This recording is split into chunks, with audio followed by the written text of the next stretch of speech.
What's good, everybody? It's your boy Hums from Ather Gaming, and I know, guys, we haven't uploaded in a super duper long time, but it's because we've been busy with a lot of extracurricular activities. And anyways, guys, I'm going to be coming to you with my first place 3v3 deck profile, and I played Danger Thunder. But before we get into the deck profile, guys, I'd like to thank all of our lovely subscribers for holding it down and sticking with us through this drought. Shout out Future, because I thought it was a drought. Shout out to all our lovely Patreons who are subscribing and showing us support and helping us further ourselves to the grand beyond. Anybody else who wants to join the Patreon, link in the description. Anyone else who wants to join the Facebook and the Discord, check that out in the link in the description. Without further ado, guys, let's get straight into the deck profile. So starting off, we played the triple Batteryman Solar and the triple Phantom Skyblaster. So you're playing 6 normal summons in the deck. That's all you really need. Seeing any of these cards can result you into the combo. Originally, I was testing 2 Skyblaster just because I didn't really like the 3 because I saw the normal summon too much. But I realized that it really helps you unbrick your hands and helps you turbo Saryuja. Like, literally this plus Danger Snake is a 2-card combo for Saryuja. And it's literally a 2-card combo to draw 4, so that's a +2. That's like Pot of Greed, basically. So Phantom Skyblaster is Pot of Greed. And then Batteryman Solar, of course, he's like, starts all the combos. If you open Solar Wiver Buster, he starts the full combo. Nothing much else to say about this. Another cheeky thing about his effect is, his effect says when a Thunder monster is normal or special summon. So I was doing it against a Necros player, and I normaled the Solar to bait out an Ash Blossom. He didn't have it, I dumped the Roar. And then I Kaiju'd his Unicorn, and it triggered my Solar to summon a token. Just small things like that are the reason why this deck is very powerful. And yeah, I wouldn't really change the normal summons. Maybe cut a Skyblaster to 2, but in my personal opinion, it's not worth it. So that's it for the normal summon guy, just 6. Now moving on to the Thunders. Of course, you play 3 of the vanilla Thunder Dragon. He's really good, especially top decking him and then going into Saryuja. You just pitch him, you search 2, and then Saryuja lets you keep 2 cards instead of the 1 card. You play the 2 Roar. A lot of decks have been playing just the 1 Roar, but I think the 2 is very important because you use the 1 for the combo, and then the second one always comes up in the grand game. 2 Hawk, wouldn't change anything about this. It speaks for itself. And 2 Dark, and then the 1 Duo. So this is the Thunder Dragon lineup. I think is correct. Of course, I don't play the Matrix because I'm not playing Titan. Of course, if you do, you would. But the reason why this is the best, these are the best numbers is because you actually go through 2 Roars in the mirror match. When they summon the Dark Matter and they use Dark Matter effect, you can want to banish the Roar, the Duo, and the Hawk. So basically what happens is, you'll banish the Roar, and the Roar will summon another Roar. Duo will banish itself, and then Hawk will mulligan your hand for your side deck cards, or just a better hand. And then at the end phase, Roar will come back to your hand. Then during your turn, you're going to pitch the Roar to get back the Duo, and you already have a Dark and Graveyard. So any other light monster, you can literally out there Goliath and just full combo after that. So it's very important. So you absolutely need these cards the way they're set up. And then this is like one of the best hand effects. And sometimes when you brick, you use this during the end phase. Apart from that, nothing really. I was also on the fence about upping Duo to 2 just because, like, oh my god, he overperformed for me completely. Like, he was literally MVP of the tournament. Like, my little brother, everybody can tell you about that. Like, Duo was always on my board, always netting me advantages. Like, and the best thing that this card can do is he can banish a monster in your graveyard or a card in the graveyard once he destroys a monster by battle, and then search any Thunder monster. So against Sky Strike player, I destroyed his token, and then I searched the Denko, and then main phase 2, because I didn't normal summon, I just normaled the Denko, and you couldn't even set monsters anyway, so super broken. Going forward, maybe I'll play more Duo depending on how the deck gets hit, but as of now, 1 is fine. Then moving on to the Danger engine, we play triple Danger Big Snake, triple Danger Thick Boy, triple Danger Little Snake, and then triple Danger Big Boy. And basically, these cards are really good in what they do. Of course, you're playing the 9 guaranteed special summons. If you don't understand why this card is a guaranteed special summon, you reveal this card in your hand, you look at your opponent, whatever they hit doesn't matter because he's just going to search either your guaranteed special summon or another guaranteed special summon. A lot of decks that I've been seeing have been playing 3, 6, 9, 10, 11. I did the math. And it'd be like 1 Chip card, 1 Mothman. The reason why you don't play Mothman is because Mothman actually helps net your opponent's advantage as well, especially in a top deck. So say I go reveal Mothman, you hit the Mothman. I draw, discard like a Roar. My opponent draws, he discards his Bigfoot past my card, his Thunderbird past my card, his Spinny, and then it triggers a Gazelle. Like, it just helps him filter through, and you don't want to do that. And I was explaining through in this last 3v3 again with my little brother why Mothman's absolutely yucky poo-poo. So yeah, best ratio, and Bigfoot, you need Bigfoot because it outs Vanities, and having Nessie means that you have a searchable Vanities and searchable any Floodgate. Wouldn't change anything about that as well. Maybe I would main deck Thunderbird in the main just because we're in a back row format, but apart from that, no complaints. Moving on to the little baby Chaos Dragons we play. you play the 3 whites and the 2 blacks. The reason why you don't play the 2 blacks is because you don't have that many light monsters you want to banish, apart from the Eclipse Wyvern, just because the majority of your deck is dark. So light is obviously going to be more prevalent than... you like that word, prevalent? Yeah. More prevalent than the black one. But the black one does play an important role. However, when I go second, I tend to side 1 and 1 out just because it's kind of bricky. But of course, you want to see this card in your hand and with solar, because that's literally full combo. And then this black helps you get to this. So sometimes you're going to actually have to normal solar, dump the Hawk, and then banish the Hawk and mulligan your hand just because how bad your hand is sometimes. But it's better than most decks because you're playing Thunder Dragon and not Yucky Poo Poo cards. So that's it, the 5. Don't change anything about that. Then going on to some more Dragon cards. We played triple Chaos Dragon Levineer. Now this card is absolutely insane. Like Konami messed up because they should have made the summon of this card once per turn, not the effect. Because the amount of times that I would summon 2 Levineers in a turn was absolutely insane. Like the first time I would summon it is when I would brick hand. When I would have a bricky hand, not when I would brick hand. When I would have a bricky hand, I would summon Levineer. He would banish all my Thunder Dragon monsters, and then I would trigger him. And then my second time, I would summon Levineer and use his effect, and then rip a card out of my opponent's hand. On the ban list, like I'm afraid they're gonna hit this card and put it to 1, which is fair, but of course I don't want it. Like I like sniping cards out of my opponent's hands. But Levineer's broken, also a 3k beat stick, and he's a level 8, so you can overlay him into the Dark Matter, and he's a dragon. Like the synergy that this deck provides, or this card provides, is absolutely insane. And then onto the little dragon engine you play the 1 Eclipse Wyvern, the Archwave and the Goliath, the Diablos, and the Defrag Dragon. So this engine in itself is probably the best engine you could play. A lot of people have been playing 2 Defrag Dragons, but I just found out that I'm always siding one of the Defrags out, and a lot of people I've seen talking about Defrag Dragon have been saying that the second one's fairly bricky. So, and you only really get this card when you're under Lancia, like you push with this card. So Defrag Dragon's not that good, but it's still very good in a sense because you can banish your triple vanilla Thunder Dragons and play it off that, or like triple dangers, anything like that. Eclipse Wyvern, of course, it's like one of the necessities in this deck. And then the Diablos because you need it for the combo. And then Goliath and Archwave. Cool thing about this card is when it's special from the graveyard, you can just banish all spell and trap cards your opponent controls. So it's really good because like you can banish 3 light monsters with Levineer, and then go chainlink 1 Levineer, chainlink 2 Hawk, and reborn Archwave from the graveyard. And Archwave can trigger and actually just wipe your opponent's back row. So it's a really good card. It does trigger, however, so like you can't chain block it, but to each its own. And then Diablos, you can't target it, and it triggers on when you make your Thunder Dragon monster, so it's super broken. And then Eclipse Wyvern, like one of the most flexible cards. Like you can either dump this at the beginning of your combo, at the end, and just get you all sorts of advantage. So Eclipse Wyvern is really, really good. And like I said before, I got Lancia, and then I just used Defrag Dragon because it didn't need to banish, it just pitched from hand, and it ended up getting to full combo anyways because that's balanced. Then I play the Triple Phantasme. Originally, I was testing the 1 because Eclipse Wyvern can searches. But this deck, you want to build your decks to be as consistent going first and second, and Fantastical Dragon Phantasme is absolutely fantastical in what it does because most of the time, so I didn't even special on this card for a Link monster. Like I only attempted it once against Skystrike player and he ashed it. All I did was I would just special summon this off of Saryuja for another negate. So I'd have like Colossus, Phantasme, Colossus, Dark Matter somewhere because I would link it off, and a Goliath, and they wouldn't be able to Widow Anchor my Goliath because I would have the Phantasme. Just random cute stuff like that. Being able to play around Kaina as well because you can just negate it, and Ray won't trigger because you probably destroyed Ray that turn. So this card's really good. Definitely a necessity in the main or side with this deck, especially because Eclipse Wyvern gives you that utility. And then I play Pot of Greed.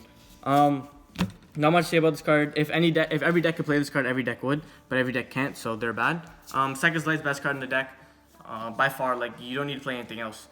Gold Sark doesn't have the same power level as Second Light. Like Second Light literally says, draw 2 cards, banish a card, shove back a brick, and then draw into a brick again. So Second Light's really good. It's happened to me a lot. Funny thing about Second Light actually, I Second Light and I drew into 2 white dragons, and then I banished it, shuffled back a white dragon. And I'm like, this can't get any worse, right? It can't. And then I drew into an Archwave Dragon. So, fantastic play. The reason why I play Dangerous Thunder is because it's the best deck. Yeah. Yeah. Anyways, I think it's 46 or 45 in the main deck. Not too sure. I think this is the best build, definitely, though. And then if you don't have the Phantasm, just don't play him. Anyways, going into the extra deck, we're starting off with Game 1, you summon Tentamon.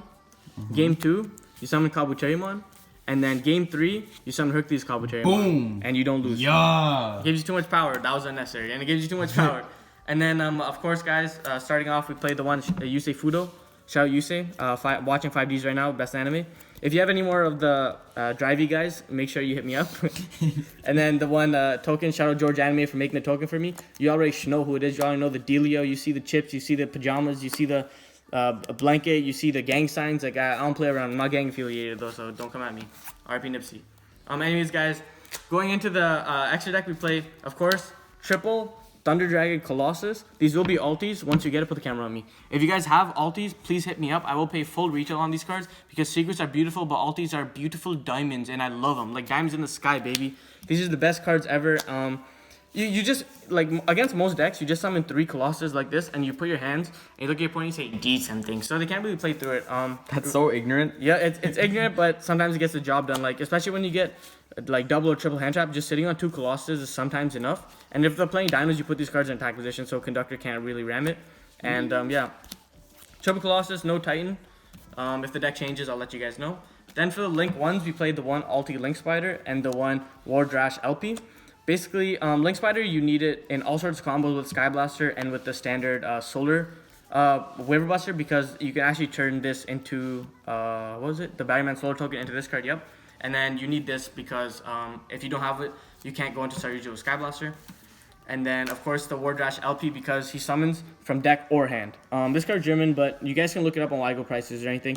LP summons from deck or hand, so sometimes I would just open the Eclipse Wyvern, and I would just summon LP from my hand, or I would summon Diablos from my hand. Like, it just has so many applications, and it's a Dark Dragon as well, so you can banish it for 11 year. Then for the Link 2s, you play, of course, Guardragon Agripane. This is how you get out your first negate, which is Hot Red, because you just do this. And since 2 monsters are pointing to it, you can just summon the Hot Red and then link it away. This card is also really good because it summons from the extra deck, so they can't really ash it. The only application they have is Ogre. And if they waited this long to Ogre your Agripane, you don't care because you're chilling, because you're just a dragon monster. And Agripane's nice because, again, he's a dark monster, and in the combo, he's the second dark monster you use. Then for the second Link 2 we play is Reaperdoka's best Link 2. Like, you play Summon Sorceress, you need this card. I don't need any more introduction. One cool thing you can do with this is you can target any random monster, make it a Thunder, and just make it Colossus. That's about it. Then another Link 2 you play Nightmare Phoenix, and then to go in tangent with the card, in tandem with the card. Ooh. Tandem. Ooh. You can play the Phoenix here. Let me put it like this so you know it's cold link. The Phoenix and the Unicorn. These cards are really good going second. Like, you literally Phoenix pop back row, draw a card because you had a Link Spider, and then you summon the Unicorn, shuffle back another card. You probably don't have a Link Spider, but you don't care. And also, this is like a secret hidden Wombo combo jutsu, because they can't be start battle, and you're drawing 2 cards, so you're just gonna Pot of Greed. So you play Second Light, you draw 2, right? And then you do this, and now this is Pot of Greed as well. Like, you don't understand it. Like, Unbreakable Wards. yeah, it's not well, this is breakable, but it's unbreakable. You know what I mean? Like Pot of Greed law. And this card is actually helpful against the mirror match as well, because you can out one of their Colossus, and then you don't really care about the other Colossus. And I'll show you a card in my extra deck that you actually use in the mirror match to out the monsters, and it's not Borlo Dragon. But yeah, like, you don't really need to play any more Nightmares in the deck. Then, guys, I'm playing the one Summon Sorceress. Card's probably banned or, like, something about this card. Like, it's too good. Like, Reaperdoka literally makes any monsters generic, so really broken what it does, some from the deck, lol. 2 Saryuji Skuldred because I can play 2. I don't know for how much longer, because we all know the banless season is coming soon, and it's probably going to get hit to 1. But even then, like, there are combos that you don't need. But this card's broken because if you brick, you draw 4. If you don't break, you combo, and then you draw 4. So, like, I don't understand. Like, you're playing Sekka's Light, so you're drawing 2 cards. You're playing the Dangers, so they're literally Upstart Goblins. You're playing 9 Dangers. You're playing 3 Sekka's Lights. That's 12s literally, plus 15s. You're playing the Unicorn, so it's another plus 32. So, like, they're playing, like, approximately a plus 100 deck. Like, you never brick, so you're just broken. Then you play the Cypher and the Dark Matter. So this card I was saying, what happens is when you go second, is you summon Cypher and you take their last Colossus. So Unicorn will shuffle 1, and then you'll Cypher the other, and then you can overlay into the Dark Matter. There's a super duper spicy combo I pulled off with this. If you guys want to know the combo, hit me up or become a Patreon, so I can give you some, like, one-on-one coaching. But no, in all seriousness, guys, Cypher's really good because it can take monsters. You can attack, but, like, it outs problematic monsters that you can't beat to start battle. And then, of course, Dark Matter, 4k attack. He can attack, I think, twice if you detach material, very relevant. And he mills for cost on summon, which I don't know why that's a thing. You just summon him, and you literally just go effect, and you pick up your deck because your opponent can't respond. If they respond by Veil Ring it, they just don't banish monsters, but I don't know why you wouldn't banish. Like, yeah, it doesn't make sense. But Dark Matter's really good because he's a 4k attack monster, and he's a dragon, so he does the thing. And then, of course, you play the one Hot Red. If you have high-speed riders, hit me up. You already should know the dealio. But yeah, he's really good because he can negate anything. He just targets anything. And repeat after me, guys. When you negate something, you pull back and you go. Psst. So let's try it again, guys. 3, 2, 1. Psst. Yeah. So that's how you do it. That's how you negate it. And if you don't do it anywhere else, you don't negate it. Oh yeah, and another thing. Crystal Wing may come into the deck later on just because negating Monster X is fairly relevant. But as of now, you just want the Hot Red because Crystal Wing can't negate evenly and Hot Red can. That's it for the extra deck, guys. I'm playing 15. Wow, what a surprise. Now, going into the side deck, guys. Also 15? Pardon? Also 15? Yeah, but it didn't feel like I was playing 15. I literally played 12. Like, I didn't really side in any other cards. No, matter of fact, I played 10 because 2 cards were dead. Siding, we side the one Bigfoot and the one Thunderbird just because in the mirror matches and decks that sort of side vanities, Bigfoot outs vanities because you just keep revealing. Because I'm going to explain it like this, guys, if you think I'm cheating. The danger monsters are not a guaranteed special summon. So you can, in theory, keep revealing these cards until they get hit and then pop a card. And if they don't get hit, they don't special summon and you don't draw either. So the way it works is, say I have a Nessie and you have Vanity Scene. I just keep revealing Nessie gets hit, I get a Bigfoot.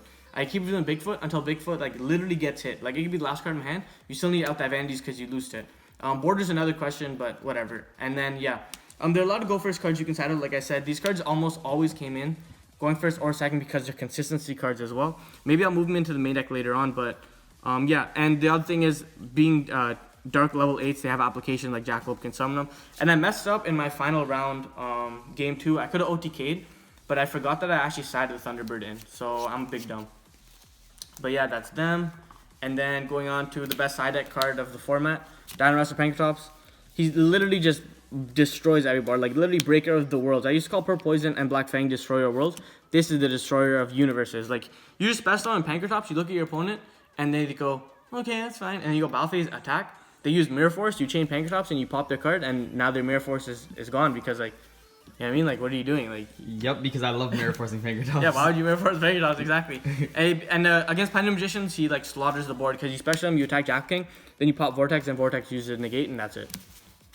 Also outs Goliath because he does special from the extra deck. That's the main reason. Yeah. Then guys, I'm playing a very questionable card I played. I was told not to play it, but I decided to play it anyways, and I realized how poopy it was. Is Double Vanity Scene.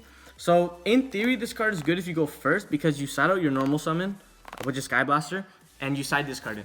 And you reveal a danger and you just hard tribute summon the vanities. But the problem with this card is every time I would see it, I would see Solar Wyvern Buster. And I could play through any hand trap like at that point. And the only hand trap like that would give me issues sort of would be Lancia in that instance. But like vanities, it's cute, but all of them knew how to out it anyways, and I never saw the card, thankfully. And the one time I saw the card, I just decided to go Wyvern Buster Solar anyway, so yep, and it doesn't do anything to Sky Striker, so you don't really care about that. And it locks you out as well, so that's that. And then another card I was playing is Triple Eclipse. What is this card? Electric Virus. Yeah. I almost said Eclipse Virus.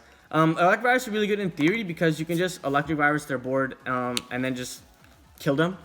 Especially in the mirror match and against Saryuja decks. So you take their Saryuja and then you just go Saryuja special and you special summon their monster. And it's really good, like in theory. Also, it's a light monster and a thunder effect.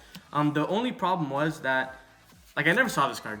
Like, it never helped. Like, I never saw this card. But I understand why you need to play it. And even though I never saw it, I would definitely continually play this card. And if you guys need help in the mirror match, like how to out the board, like let me know. Like, I'm down to help you guys out and explain the matchups a little bit better. But the Eclipse Wyvern, Electric Virus is really good. Eclipse Wyvern, don't talk to me. And then I play the Triple Thunder King Kaiju. This card's insane because it's literally a thunder monster. Like Duo can search this card. You can banish this card and then Duo can put it back on top of your deck, and then you just play it again and you just Kaiju him. 3300 attacks, really cute, especially some just Saryuja point when it's 3600. And this is actually how you out the Crusadia Guardragon board. You special summon Thunder King to their Saryuja pointer, sorry, and he goes to 36, and their Gam Shield's only at 33. So you just swing at their board and you kill it, and you literally outed their like biggest negate on board. So it's really good. Also, it triggers Solar. And yeah, like if it was level 8, I would play it. Like all people play Gamsteel, but this card just being a Thunder, like you can special summon to your side of the field, like attack a bunch of monsters, and then main phase 2 just tribute it into a Colossus because of the Thunder monster. Like yeah, like, I don't know how good that is, but like I didn't do it, but you guys can do it if you want.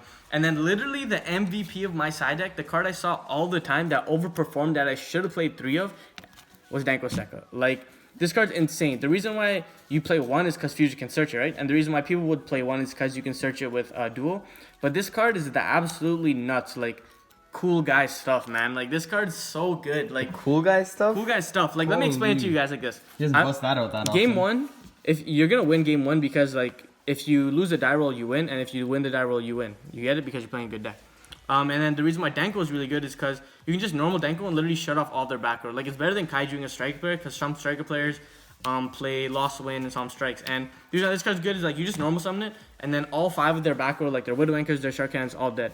And say you're doing a Salamander player and he doesn't standby face Sanctum you just normal summon this and that's it. And then you just combo off. And of course, guys, if you side this card in, like, make sure you side out your normal summon so you don't brick. Yeah, like, I don't side Sphere Mode just because I felt like Sphere Mode wasn't as prevalent in my metagame, just because I would rather not Sphere Mode a Salamander player. I would rather Danko him. But for sure, I would play this card at 3.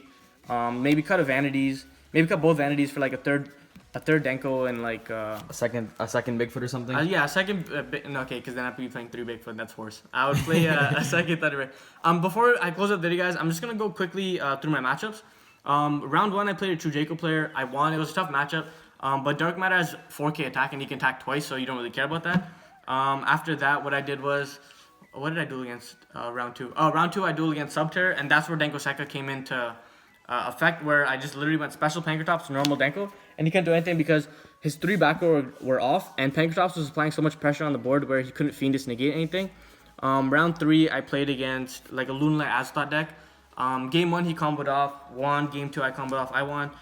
Game 3, I actually saw 2 Dankos and a Pankratops, and my Dangers got hit in my hand, so, like, I was just in an unfortunate situation. Like, even though I turned off his Aztot, he just killed me. And then top cut, I played against Necroz. It was a fairly easy matchup. And then last time I played against Sky Striker player where Danko came up again. But the best thing was I normal Danko against him. And he let me combo off, and then he went Veiler on my Danko, and I was like, okay. And then I just went Thunder King Kaiju, and that's it. And another application with Danko is that he can go into Colossus as well if you up the back row. So yeah, guys, that was my deck profile for the 3v3 that we had that I came first place in. I went XO. No, X1. And anyways, guys, if you guys want to see any more videos like this, make sure you comment down below. Make sure you guys let us know what you guys are interested in. Stay tuned because we got some really awesome box openings going on. Whoa, Bok. Stay tuned because we got some awesome box openings coming through to you guys. We got some sick competition that me and my little brother are going to be running on. Make sure you comment down below, like, any competition you guys want to see. We'll be glad to help you out, guys. Without further ado, guys, that was Hamza from Ather Gaming, signing out. Peace.